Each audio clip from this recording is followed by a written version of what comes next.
할렐루야.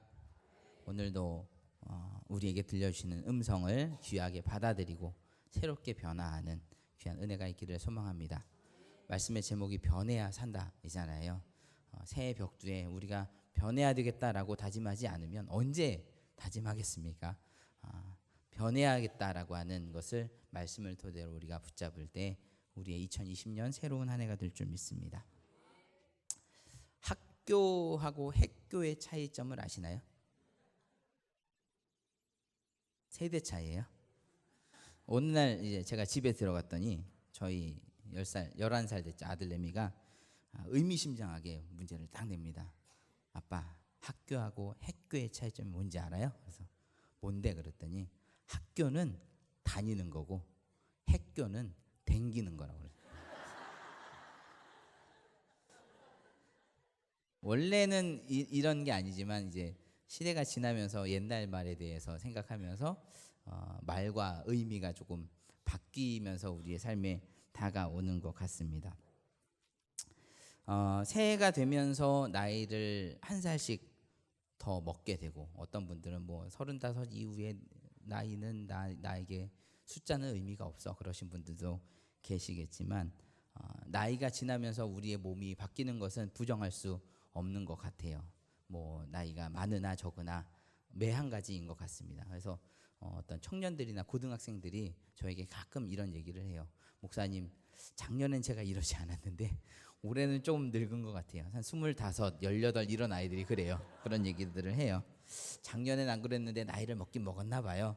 이런 얘기를 하면 아이고 그러고 말죠. 시대가 지나면서 말도 변하고 의미도 변하고 체질도 변하고 생활 습관도 변하는 것, 그것은 자연적인 섭리인 것 같습니다. 그런데 분명한 것은 우리가 인생을 살면서 좋은 모습으로 변화되기를 힘써야 하겠고요. 특별히 우리 그리스도인들은 우리의 표어처럼 예수 그리스도를 옷 입어서 거룩하게 되기를 힘써야 할 줄 믿습니다. 사람들을 분류해 보면요, 무엇이 되기 위해서 무엇을 하는 사람이 있고요, 무엇이 됐기 때문에 하는 사람이 있습니다. 비슷한 것 같지만 조금 달라요. 다른 종교와 기독교의 차이가 무엇입니까? 다른 종교는 구원을 받기 위해서 뭔가를 열심히 합니다.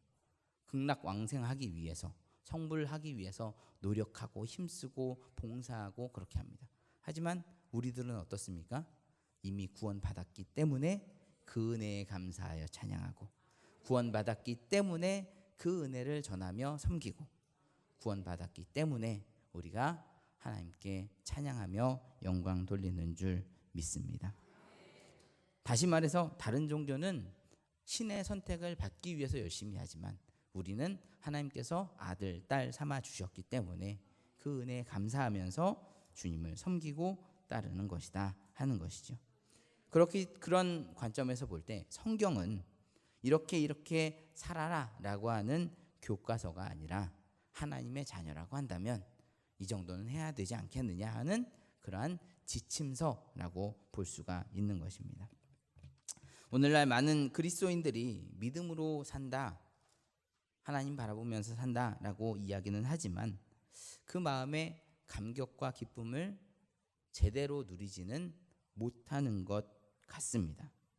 내가 신앙생활을 믿음으로 한다고 하지만 그 모든 순간순간이 감격이고 앞에서 찬양했던 것처럼 주 은혜임을 내가 고백합니다 라고 하는 때가 그렇게 많지는 않아요. 교회에 나와서 이거 하십시오. 아유 또 부르네. 오늘은 나 불렀으니 내일은 저 사람 불렀으면 좋겠구만. 맨날 나만 부른다고. 왜 전도사님은 나한테만 전화하시나. 그렇게 받아들이시는 분들도 없잖아 있으리라 생각합니다. 저하고 눈 마주쳐서 이렇게 씩 웃으시는 분은 그쵸? 네. 하나님께 헌신하고 하나님을 섬기는 그것이 우리에게 참 기쁨과 감사에 넘치는 자발적인 모습이면 좋겠지만 그렇지 못하고 맞지 못할 때가 우리에게 분명히 있는 것이 사실입니다. 또 그리스도인들이 믿음 생활을 시작한 지 여러 해 되었지만 그 삶이 쉽게 변하지 못하고 제자리 걸음을 하고 있는 것 또한 안타까운 현실임을 볼 수 있습니다. 내 모습을 되돌아보면 내가 예수 믿은 지 혹 10년이 됐거나 혹 20년이 됐으면 예수 믿은 지 첫 번째 해, 두 번째 해, 세 번째 해, 그리고 지금 나의 모습, 작년의 모습, 재작년의 모습을 생각해 보면 어떻게 예수님 만남으로 인해서 좋은 방향으로 많이 변하고 있는지, 아니면 신앙은 신앙이고 내 삶은 내 삶이고 별개로 따로따로 가고 있는지, 아니면 밖에 나가서 보면 이 사람이 예수 믿는 사람인가 아닌가 구분을 못할 정도로 그냥 비슷하게 그렇게 살아가고 있는지 우리의 모습을 분명히 점검해 보아야 하겠지요. 이제 수요일날 사무엘상 공부를 시작을 했습니다. 최진아 목사님과 함께 하는. 그런데 거기에 보면 그때 당시에 이제 사무엘상 시작하는 그때, 그리고 이전에 배웠던 사사기의 시대를 보면 자기들 옳은 대로 행동했던 사람들의 모습을 볼 수 있죠. 그래서 제사장이고 선지자고 다 마찬가지로 그렇게 비슷하게 살았던 시대들에 대해서 이야기를 하고 있습니다. 그러한 가운데서 우리는 분명히 달라져야 한다, 변해야 한다라고 하는 것이죠. 초대교회 그리스도인들은 핍박과 환난이 있었음에도 불구하고 그래도 하나님께 감사하고, 하나님 믿지 말라고 그래도 나는 믿겠다고 하면서 오히려 주님을 증거하던 그러한 모습들을 볼 수가 있습니다. 예수님의 제자들, 이스라엘의 장로들이 불러가지고 다시는 예수의 이름을 거론하지 말라라고 했을 때 어찌 우리가 예수의 이름을 말하지 않을 수 있겠냐라고 하면서 오히려 그 앞에서 당당하게 예수님을 증거했던 모습을 볼 수가 있습니다. 기름가마에 던지고 사자굴에 던지고 그렇게 고난과 고통 가운데서도 끝까지 예수님을 믿고 하나님을 찬양하며 죽어갔던 그 사람들을 그렇게 변화시킬 수 있었던 능력이 어디서부터 나왔느냐, 우리는 그것을 알고 우리도 그 은혜를 간절히 사모한다면 이 험한 세상에서 믿음으로 살아가고 믿음으로 승리할 수 있는 우리의 삶이 될 수 있을 줄 믿습니다.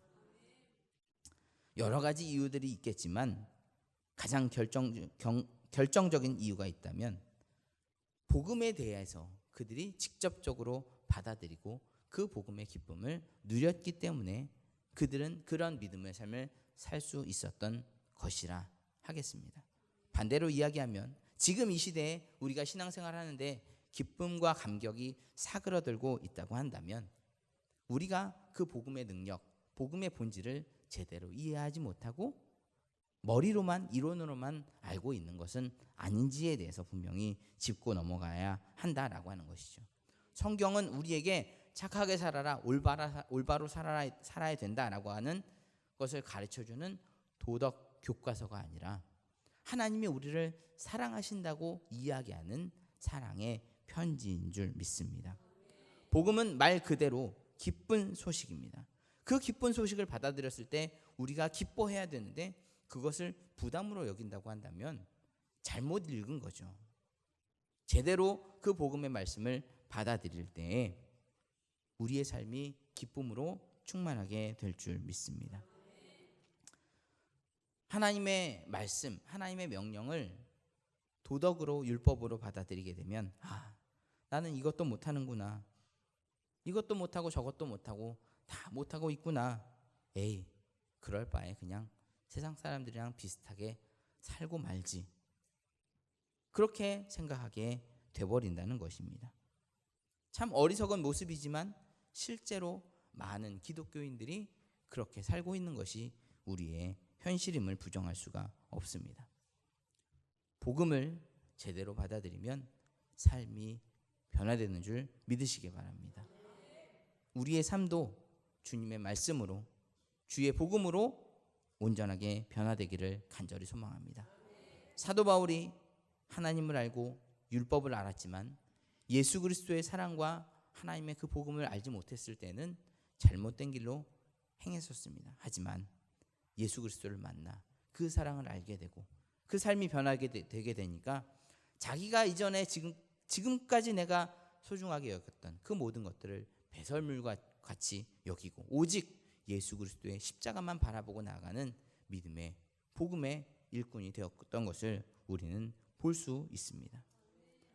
사도 바울이 특별한 사람이라서 그랬던 것이 아니라 그가 특별하게 우리를 사랑하시는 예수님을 만났기 때문인 줄 믿습니다. 우리도 우리를 특별하게 사랑하시는 예수님을 만나면 우리의 삶이 변화되고 우리의 인생이 바뀌게 되고 하나님의 일들을 감당할 수 있을 줄 믿습니다. 우리의 삶을 지적하고 가르치는 것이 아닌 정말 하나님의 사랑으로 말미암아 우리가 살아가는 데 있어서 교훈이 되고 도움이 되는 말씀으로 성경을 받아들이게 되면 우리의 삶은 그 말씀으로 인하여서 새로워지게 될 것이고 우리의 삶은 새롭게 변화되게 될 줄 믿습니다. 복음은 누구나 다 변화시킬 수 있습니다. 핍박자 사울, 부정한 여인 마리아, 깡패 김익두, 살인자 고재봉, 지존파 일당들, 그들이 뭔가 특별한 게 있어서 하나님께서 그들만 그렇게 만나주시는 것이 아니라 지금도 우리에게 말씀하고 계시는 줄 믿습니다.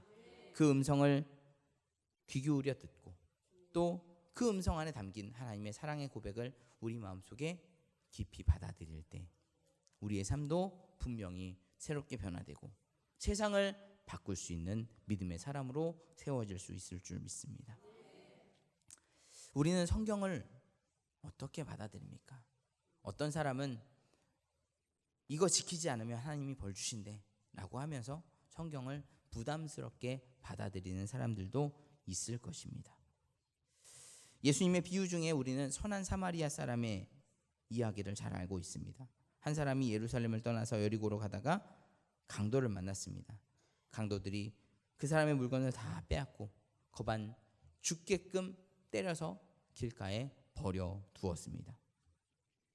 그 사람의 곁을 몇몇 사람이 지나갑니다.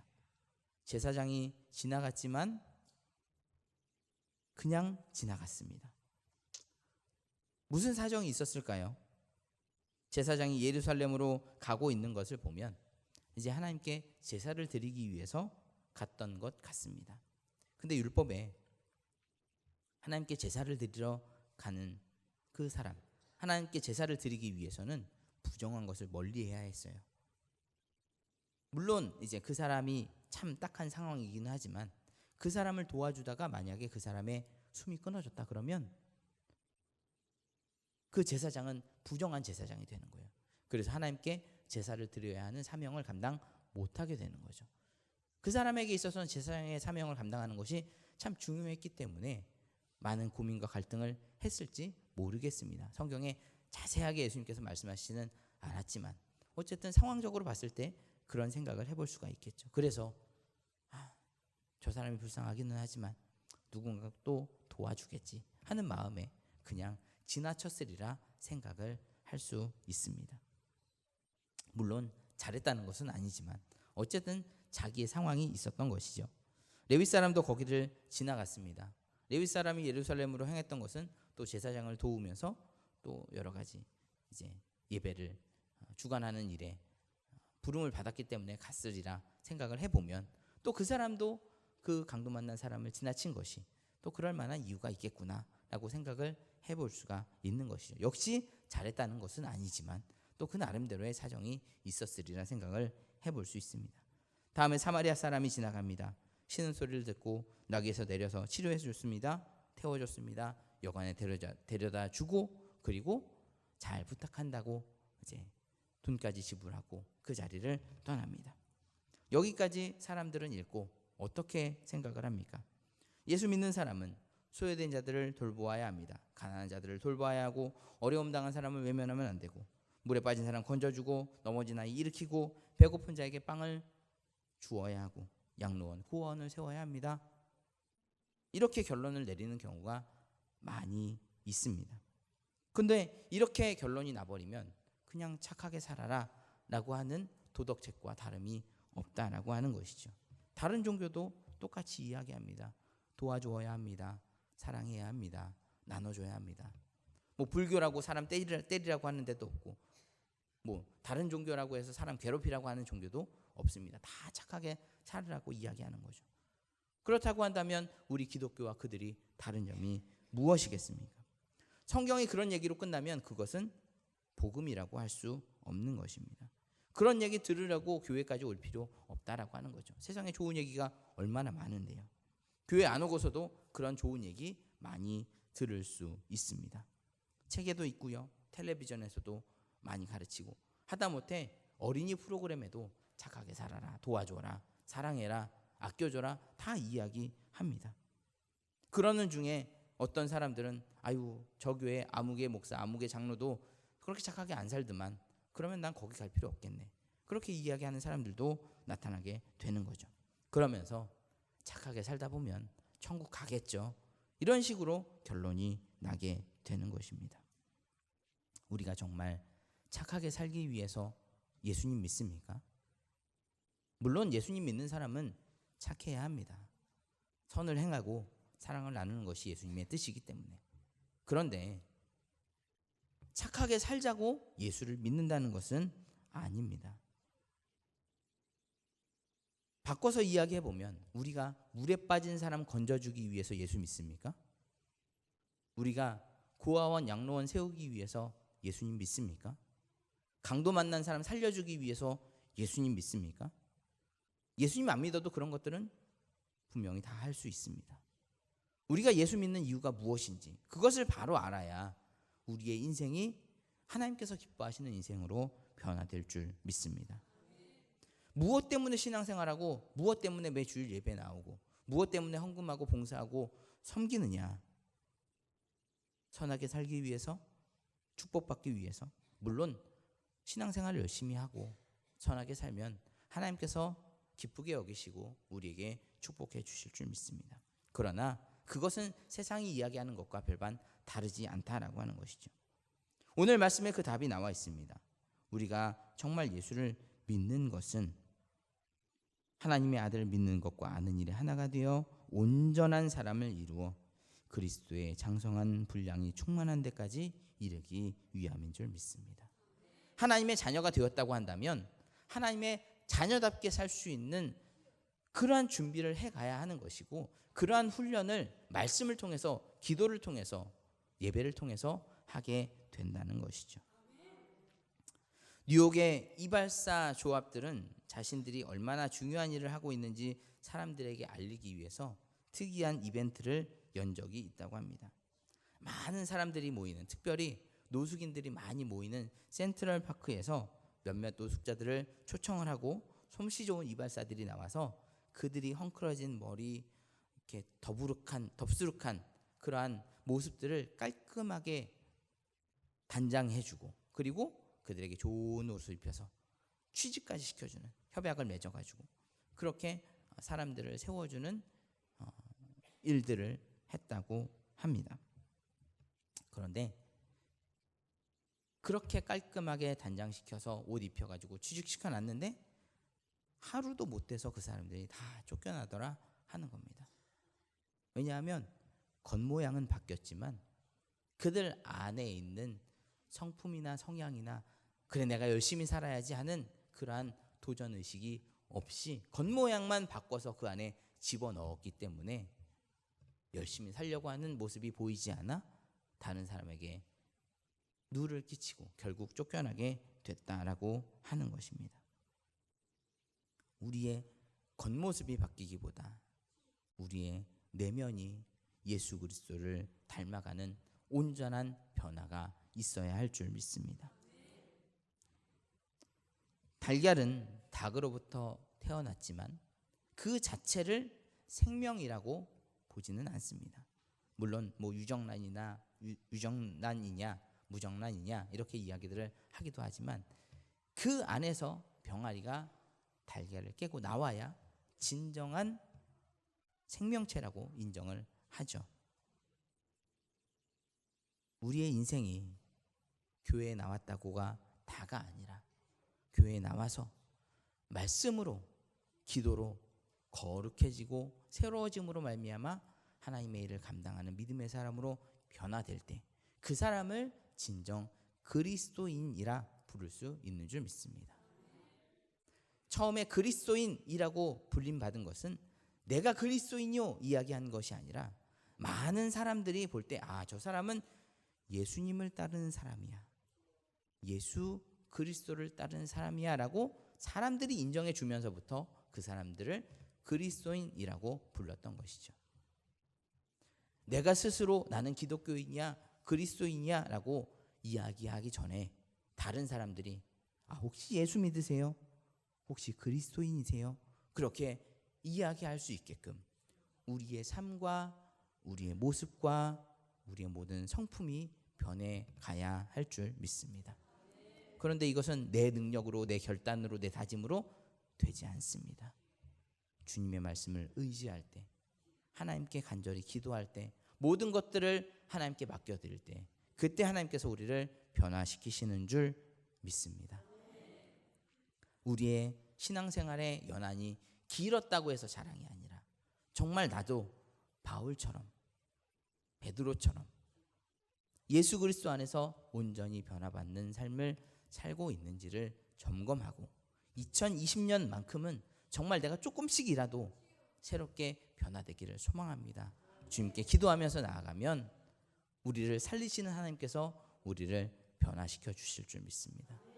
베드로는 처음에 예수님을 부인했습니다. 위협적인 자리도 아니었습니다. 그냥 모닥불가에서 어느 작은 소녀가 예수랑 같이 다니는 사람이네 했을 때 나는 모른다. 나는 기필코 그 사람을 저주한 건데 나는 모른다. 그렇게 하면서 도망다니던 사람이었지만 나중에는 전승에 의하면 내가 어떻게 예수님하고 똑같이 십자가에 못 박혀 죽을 수 있겠느냐. 나는 부족한 사람이니 거꾸로 십자가에 못 박혀 죽겠다. 그렇게 하면서 순교했던 사람이 베드로였습니다. 어떻게 그렇게 변화되었습니까? 예수님의 복음을 바로 알았을 때, 예수님이 자기를 그토록 사랑하심을 바로 깨달았을 때 그런 삶으로 변화되게 된 줄 믿습니다. 지금까지의 신앙생활에 변화가 없었던 것을 질책하자는 것이 아니라 앞으로 우리가 보다 더 나은 모습으로 변화되자라고 하는 것이죠. 새해가 되면 변화되기를 소망합니다. 물론 육신적으로 나아진 삶을 원하는 것도 있겠지만 2020년 우리가 예수 그리스도를 옷 입고 영적으로 세워지기를 간절히 소망합니다. 우리의 믿음이 조금 더 성장하고 우리의 삶의 지경이 조금 더 넓어지며 우리가 더 많은 사람을 위해서 기도하고 헌신하고 섬길 때 우리의 믿음이 자라나면서 하나님의 일들을 감당할 수 있을 줄 믿습니다. 변화하자는 것이 무엇입니까? 한마디로 예수님을 닮자는 것입니다. 하나님이 처음 우리의 형상을 따라 사람을 만들자 했던 하나님의 거룩한 모습을 옷 입은 우리의 모습으로 회복되어야 할 줄 믿습니다. 디모데 교회에게 주는 사도 바울의 권면처럼 하나님의 말씀과 기도로 더욱 거룩해져 가고 그래서 참 그리스도인으로 변화하여 예수님의 모습을 담고 살아가는 우리 모두가 되기를 간절히 소망합니다. 내 힘으로는 할 수 없습니다. 주의 말씀 의지하여 원하시는 곳에 이끄시는 곳에 순종하며 나아갈 때 하나님의 일들을 감당할 수 있는 믿음의 자녀들이 될 줄 믿습니다. 참 그리스도인을 옷 입고 살아가는, 참 그리스도의 모습을 옷 입고 살아가는 그리스도인들 될 수 있는 우리 모든 목동의 성도들 되시기를 주님의 이름으로 간절히 소원합니다. 이 시간 함께 찬양하고 기도할 때 주님의 모습을 담는 우리가 되기를 소망합니다. 나는 부족하지만 능치 못함이 없는 하나님의 능력으로 말미암아 새로워지기를 소망하오니 주의 길로 인도하여 주시옵소서. 전능하신 나의 주 하나님 함께 찬양하고 기도하겠습니다.